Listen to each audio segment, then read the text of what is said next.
លាអន់លងដៃជើងរាងកាយមិនសំណងប្រឹងឡើងនឹងក្បាយច្រោះថងបើភ្នែកពេលដែលចេញពីមុខស្លឹងជុំវិញខ្លួនឃើញតែបើស៊ីម៉ងគឺសម័យខ្ញុំចង់ខ្លាចជាតារាប្រឹងជុំទៀលនៅកន្លែងធ្វើការយកស្រោតតដៃជុំលើដៃឆោពេលដល់វាលោតហោបោកទំនុកទាំងសិលាចិត្តក្មេងនេះចាប់ក្តីស្រមៃមួយជាមួយភ្លេងមួយជាមួយតន្ត្រីមានតែការគិនមានចក្ខុវិស័យតែបើសិនជាប្រៀបធៀបដូចជាមេឃនឹងដីពីប៉ុនមក8ដៃកាន់មេក្រូ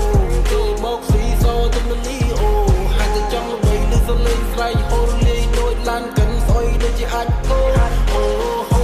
រឿងដែលវាហួងជីដីកប់ចោលទៅចង់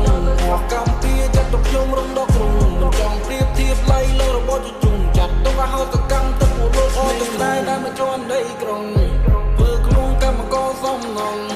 ជីវិតថាវាមិនសុំស្រួលរុនឌូដូចជាធ្លាក់អន់លងដៃជើងរាងកាយមិនសំណង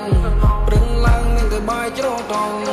បើភ្នែកពេលដែលចេញពីមុខស្លឹងជុំវិញខ្លួនឃើញតែបើស៊ីម៉ងថ្ងៃសុំលើសុំត្រូវចដាច់ពីគ្នានេះដែលចង់ជន់មានវិយទៅដើរជន់មាននិយាយអាក្រក់ក្រោយក្នុងវិយទៅស៊ីមកទៅបងលឺអត់អាចព្រៀងពួកអាគ្មានប៉ុនបងអើយថាមិនចង់និយាយព្រោះនិយាយទីអត់និយាយចេញមកលខេលខាងដូចបីមកជាមីព្រៃព្រោះប្រូជារឹកញីស្លាប់ព្រោះដោយសារស្រីគុំធ្វើជារឹកលុយវិយតែញឹកដូចใจពេលនេះតែមិនដូចពីមុនព្រោះចង់ជន់ខ្ញុំមិនលើវិសោចលែងសំជីវិតឡើងត្រដែតផោផងមិនតែពួកវាវិញហិតកៅច្រោះថងដៃខ្ញុំ